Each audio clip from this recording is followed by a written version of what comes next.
may mga na nagagalit. Actually, isa lang naman. Yung may sintong vlogger sa Canada. Hindi kasi, alam mo, itong mga tatanga-tangang, pasensya na kayo, kayong mga tansong nagiinit ang puwet, sasabihin nyo, play safe naman si Atty. Vic.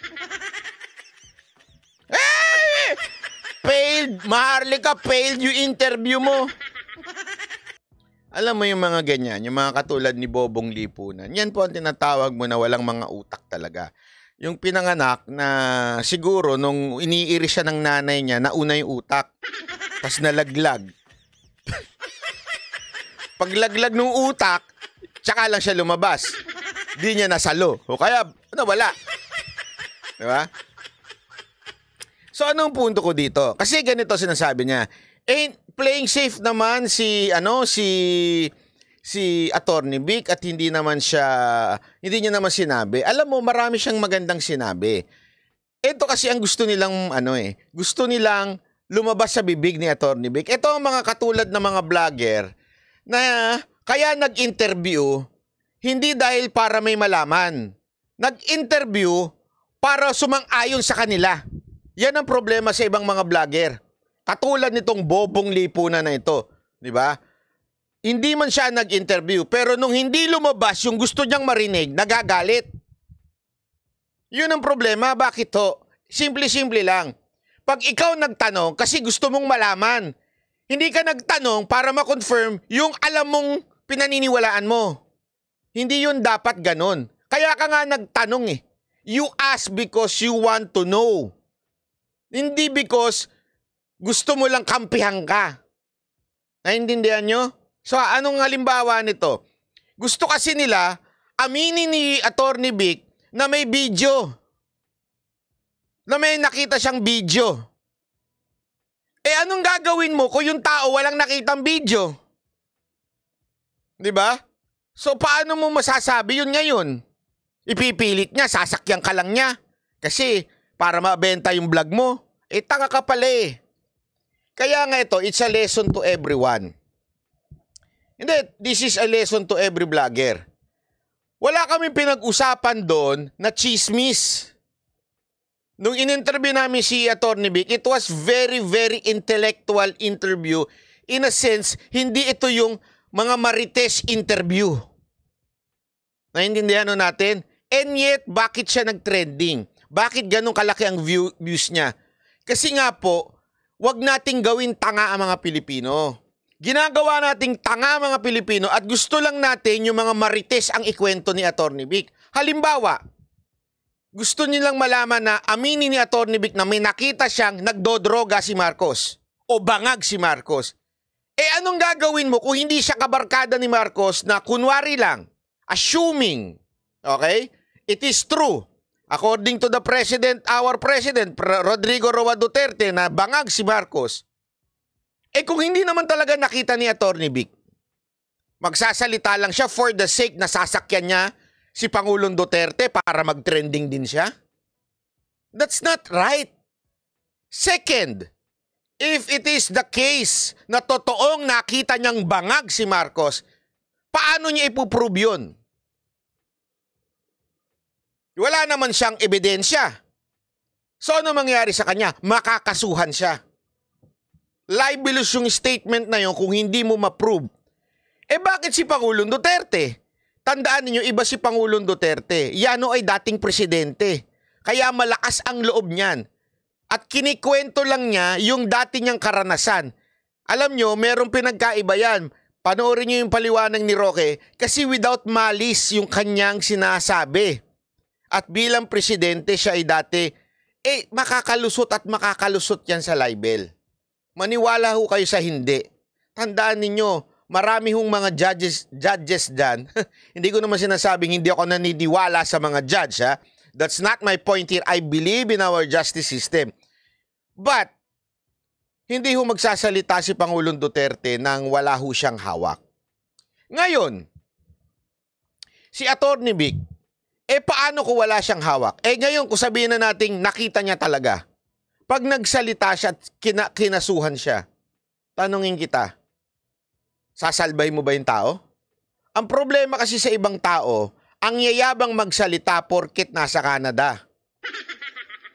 Yung makabintang, yung makagawa ng istorya, malakas lang ang loob kasi nga, nasa ibang bansa, hindi siya mahahabol ng libel. Ito na lang sabihin ko sa inyo ito na lang. What if kinasuhan siya, nakulong siya? Sa tingin ninyo, makakatulong pa ba siya? Hindi na mahihirapan na siya kasi nasa kulungan na siya. Naintindihan natin, minsan, sa gera kailangan maging wise ka din. Hindi basta atake ng atake. You should be wise pagdating mo sa labanan. Hindi mo masama yun. Diba? Sabi nga sa innocent as dove, but shrewd as a snake. Ibig sabihin talaga daw, kailangan ikaw ay isang matalino pag lumaban. Lalaban ka ba na alam mong wala ka namang may papatunayan kasi hindi mo nga may pipresenta sa husgado, wala kang ebidensya. Pero nakita mo, sasabihin mo lang, nakita ko lang. Kung sampahan ka ng kaso, wala na, tapos na, ending na siya. Hindi na siya makakalaban. Ang problema, matindi pa ang labanan, mahaba pa ang labanan. Simula pa lang po ito. 'Di ba? Hindi pwedeng lusob na lusob, ika nga. Hindi porket matapang na tao ka, lulusob ka lang ng lulusob.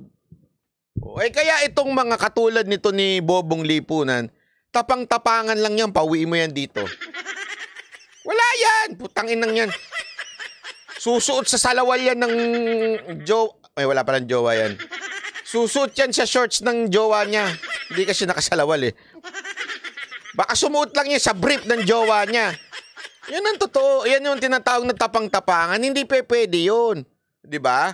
Kailangan maging wais ka din. Hindi naman. Halimbawa ko po.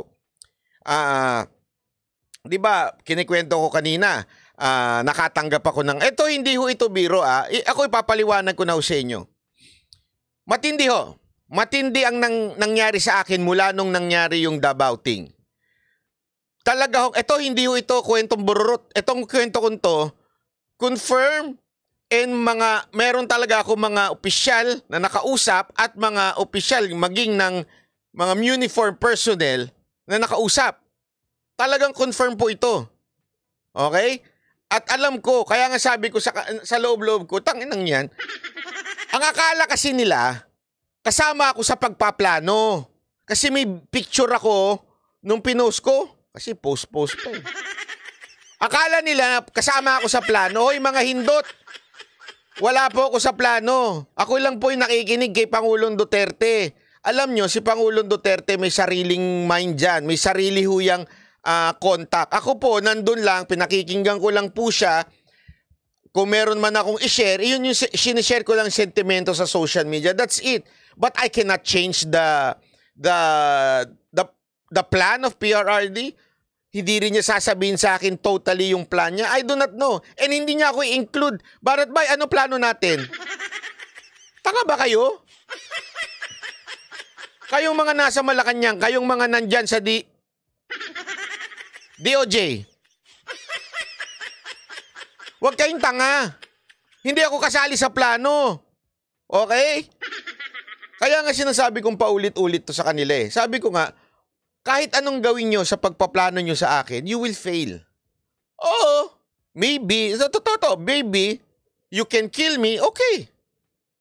So, you think the message will not continue? The truth will not continue? I am nothing, I am just a messenger.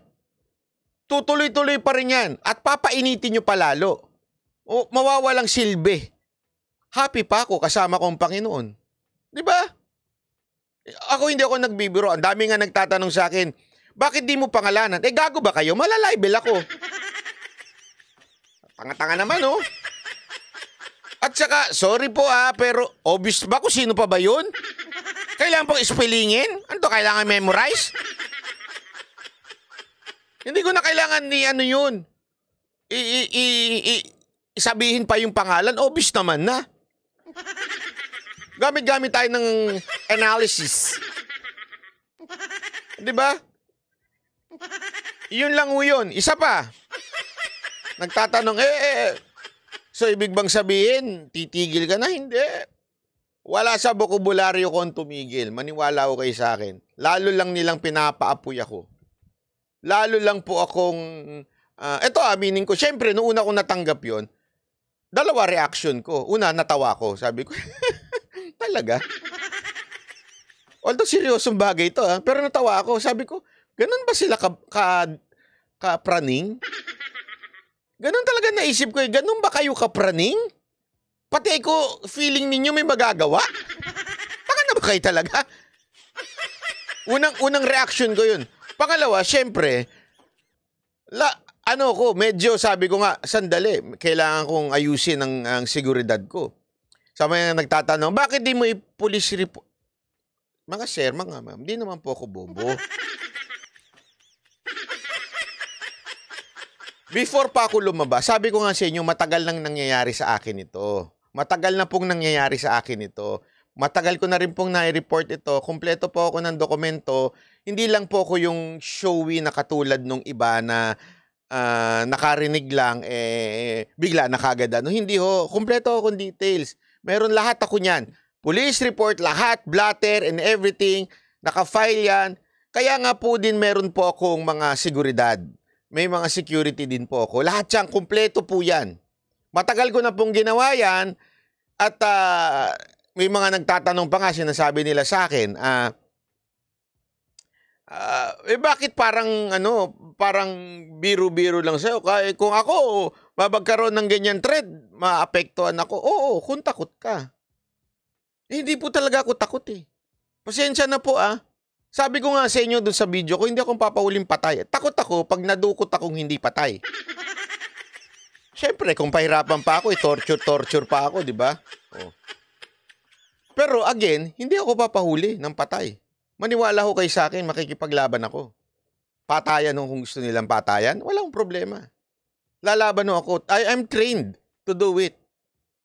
Hindi ko ginagawa to attract. I'm just answering the questions na sinasabi sa akin, ba't daw ako hindi apektado or something. Hindi ho eh. Una-una, kung meron man akong maaapektuhan, ito lang yun. Ito lang. Okay? Kung meron man akong first reaction, una kong reaction talaga, tinanong ko, Panginoon. Sabi ko, Lord, am I doing bad? Ito ba hindi akma sa inyong panawagan sa akin? Oo, minsan sumusobra yung bibig ko. Pero ito ba hindi akma sa... Kasi kung hindi, mali ako. Aamin akong mali ako. Diba? Pero kung gusto mong magtuloy-tuloy ako para dito, proteksyonan mo ako. Panawagan mo to sa akin eh. Ganun lang naman po kasimple. You understand what I mean? If this is my call, therefore God will protect me. If this is not my call, therefore I will change.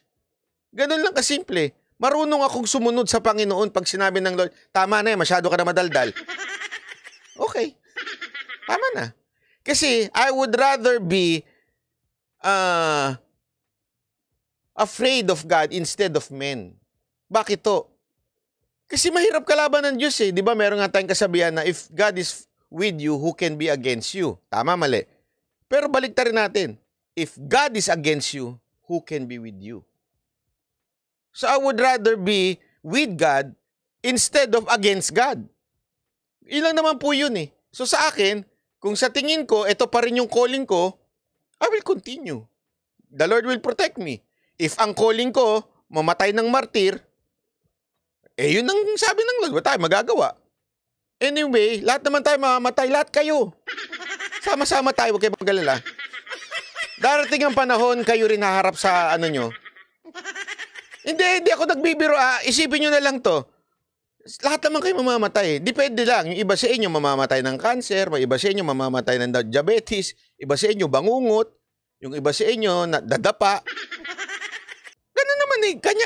Wala akong taong hindi mamamatay.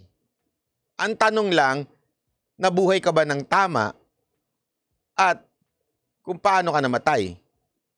Kasi yan yung lagi ko sinasabi kay Mocha noon na lagi naman sinasagot sa akin ni Mocha. Sabi ko nga, kung mamamatay. Sabi sa akin ni Mocha, sige, anong gusto mo? Mahirap mamatay o yung biglaan? napaisip ako. Sabi ko, syempre gusto ko yung biglaan lang. Ayoko nung mahirap. O, di alagaan mo, health mo.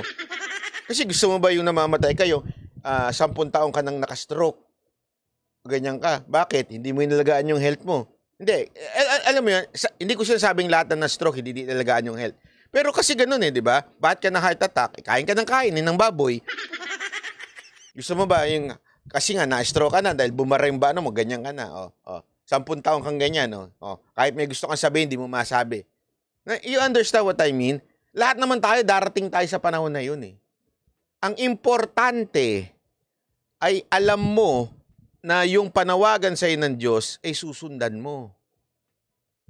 Pag sinunod mo yon, bahala na siya. If He will take your life or He will protect your life. Surrender, ika nga. Di ba? And sa tingin ninyo, the Lord cannot protect me? He owns the heaven and the earth. He owns the entire angels to protect me if He wants to protect me. Or kung gusto niya na ako sunduin, wala rin problema. Sino makakapigil nun? Di ba? Sino makakapigil nun? Yun lang naman kasimple. Walang makakapigil niyan. As long as ikaw, responsibility mo na protektahan ang sarili mo. Ito yung pinanggagalingan ko na pinapaliwanag ko sa inyo kung bakit tuloy-tuloy pa rin po ako. Yun lang po.